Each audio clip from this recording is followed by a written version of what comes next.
باقی بہت ساری چیزیں لوگوں نے اپنی طرف سے بنا لی ہے جن کا کسی حدیث سے قرآن سے کہیں ثبوت نہیں. مثلا لوگوں میں مشہور ہے کہ آدم علیہ السلام اس دن پیدا ہوئے تھے, یا حضرت ابراہیم علیہ السلام اس دن پیدا ہوئے تھے, یا قیامت اس دن آئے گی. اس قسم کے جو باتیں ہیں ان کا کہیں قرآن و حدیث میں ثبوت نہیں ہے. جتنا ثبوت ہے میں نے عرض کر دیا. تاریخی اگر واقعہ کوئی اس سے وابستہ ہے تو موسیٰ علیہ السلام کا. ایک اور غلط فہمی یہ بھی ہے کہ بعض لوگ عاشورہ کی حرمت اور اس کی عظمت اس وجہ سے سمجھتے ہیں کہ اس دن میں حضرت حسین رضی اللہ تعالیٰ عنہ کی شہادت واقع ہوئی. اس میں کوئی شک نہیں کہ حضرت حسین رضی اللہ تعالیٰ عنہ کی شہادت بڑا ہی المناک واقعہ ہے ہماری تاریخ کا. لیکن عاشورہ کی حرمت اس کی وجہ سے نہیں. حرمت تو میں نے عرض کیا پہلے سے چلی آ رہی ہے, ابراہیم علیہ السلام کے وقت سے چلی آ رہی ہے. بلکہ حضرت حسین رضی اللہ تعالیٰ عنہ کی فضیلت میں ایک فضیلت یہ بھی ہے کہ ان کی شہادت اللہ تبارک و تعالیٰ نے مقدر فرمائی عاشورہ کے دن. تو یہ ان کی فضیلت ہے, لیکن اس کی وجہ سے محرم کے اندر کوئی فضیلت عائد نہیں ہوتی. اور بے شک حضرت حسین رضی اللہ عنہ کی شہادت کا واقعہ بڑا ہماری تاریخ کا المناک واقعہ ہے.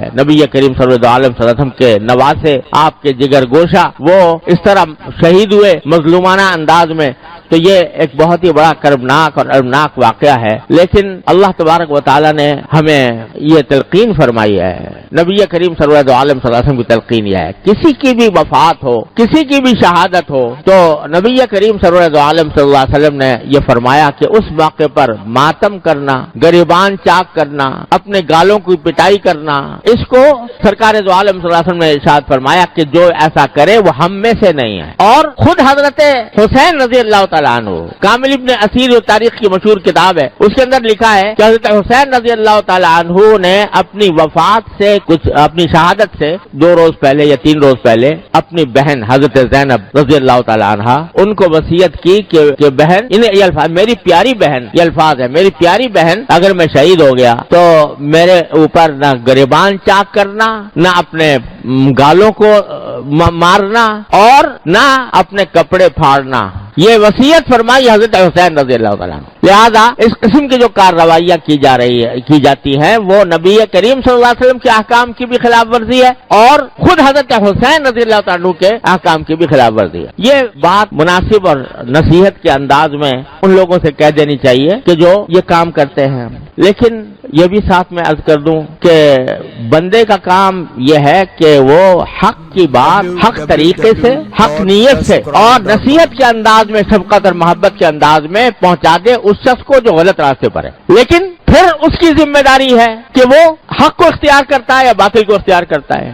انسان کو اس بات کا مکلف نہیں کیا گیا کہ وہ زبردستی دوسرے کو اپنی بات منوائے. قرآن کریم کی وہ آیت جو میں نے پچھلے جمعہ میں پڑھی تھی, نبی کریم صلی اللہ علیہ وسلم سے اللہ تبارک و تعالی نے خطاب کر کے فرمایا لست علیہم بمسیطر فذکر انما انت مذکر. نصیحت ضرور کرتے رہیے, آپ نصیحت کرنے والے ہیں. لست علیہم بمسیطر, لیکن آپ ان کے اوپر داروغہ بنا کر نہیں بھیجے گئے کہ زبردستی ان کو ہدایت کے راستے پر لائیں. جب کافروں کے بارے میں نبی کریم صلی اللہ علیہ وسلم کو یہ ہدایت دی گئی ہے, تو اگر کوئی غلط راستے پر ہے مسلمان, اسلام کا دعویٰ کرنے والے, ان کو بھی محبت پیار سے بے شک سمجھا دو. لیکن کوئی آدمی داروغہ نہیں بنایا گیا کہ زبردستی اس کو مجبور کرے کہ نہیں تم میری بات مانو اور اپنی بات چھوڑو. لہذا یہ جو ہمارے معاشرے کے اندر یہ بعض لوگوں کا یہ ذہن بن گیا ہے کہ وہ دوسروں کو اپنے عقیدے کی طرف زبردستی کھینچے, اور اگر کوئی نہیں آتا تو اللہ بچائے لڑائی کے اوپر بھی آمادہ ہو جائے, مارنے پیٹنے پر بھی آمادہ ہو جائیں. اور اسی کی وجہ سے افسوس ہے کہ ہمارے معاشرے کے اندر یہ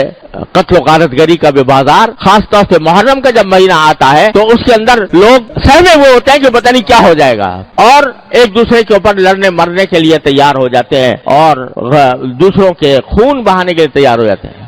ارے یہ تو وہ مہینہ ہے کہ جس کے بارے میں نے شروع میں بتایا کہ کافر لوگ بھی, لڑائی اگر ہو رہی ہوتی تھی محرم کا مہینہ کے اندر, لڑائی ان کے نزدیک بھی حرام تھی.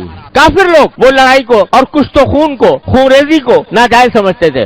اب اگر مسلمان اس محرم کے اندر ایک دوسرے کے گلے کاٹے, ایک دوسرے کے اوپر حملہ آور ہو, یہ بڑا زبردست عیب ہے جو اس قوم کے اوپر لگ رہا ہے. اس سے خود بھی بچنے کی ضرورت ہے اور دوسروں کو بھی بچانے کی فکر چاہیے کہ اس مہینے کے اندر کوئی لڑائی جھگڑا نہ ہو. بات حق بات کہنا ہر مسلمان کا حق ہے اور وہ دوسرے تک حق بات پہنچائے پیغمبرانہ طریقے سے. پیغمبروں کا طریقہ یہ نہیں ہوتا کہ وہ دوسرے کو گالیاں دے کر دوسروں کے اوپر حملہ آور ہو کر اپنی بات منوائیں. پیغمبروں کا طریقہ وہ ہے جو اللہ تعالیٰ نے حضرت موسیٰ علیہ السلام کو سکھایا کہ تم فرعون کے سامنے جا رہے ہو تو قولا لہو قولا لینا، فرعون کے سامنے بھی نرم بات کرنا. اب اندازہ لگائیے فرعون سے بڑا گمراہ کون ہو سکتا ہے. لیکن اللہ تبارک و تعالیٰ نے حضرت موسیٰ علیہ السلام کو تلقین فرمائی کہ ان سے نرم بات کرنا. لعلہ یتذکر و یخشی، ہو سکتا ہے وہ بات مان لے، ہو سکتا ہے اللہ کا ڈر اس کے دل میں پیدا ہو جائے.